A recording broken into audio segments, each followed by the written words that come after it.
Alors que le manque d'enseignants est encore criant dans les écoles du Québec, c'est maintenant au tour des directeurs d'établissements scolaires de faire face à une pénurie, selon la Fédération québécoise des directions d'établissements d'enseignement. On profite d'ailleurs de notre semaine des directions d'établissement là, pour lancer une campagne de valorisation et de faire connaître un peu l'état de situation à travers le Québec. Là, situation qui se dégrade, je vais dire ça comme ça, d'année en année, qui manque 12 directions adjointes et 8 directions d'école à l'heure où on se parle.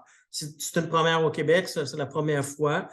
Une situation qui s'explique entre autres par le manque de valorisation de la profession, comme l'explique Carl Ouellette, président de l'Association québécoise du personnel de direction des écoles. On a un bassin de tout près de 80 000 enseignants qui pourraient devenir des directions d'établissement parce que pour être direction d'établissement, il faut détenir un brevet d'enseignement.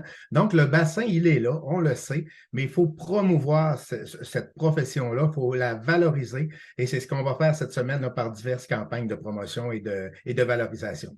Il y a 2 ans, le Centre de services scolaires de l'Or-et-des-Bois s'est retroussé les manches afin de prévenir cette pénurie, comme l'affirme Jean-François Pressé, le directeur général. Ici, au Centre de services scolaires de l'Or-et-des-Bois, depuis 2 ans, on a mis en place un programme de relève pour les directions d'établissement qui vise principalement à former, à préparer les gens à un rôle de direction d'établissement ou de direction adjointe d'établissement. Depuis l'implantation de ce programme, tous les postes de direction ont été comblés au Centre de services scolaires de l'Or-et-des-Bois. On a 7 personnes présentement qui sont dans notre programme de relève.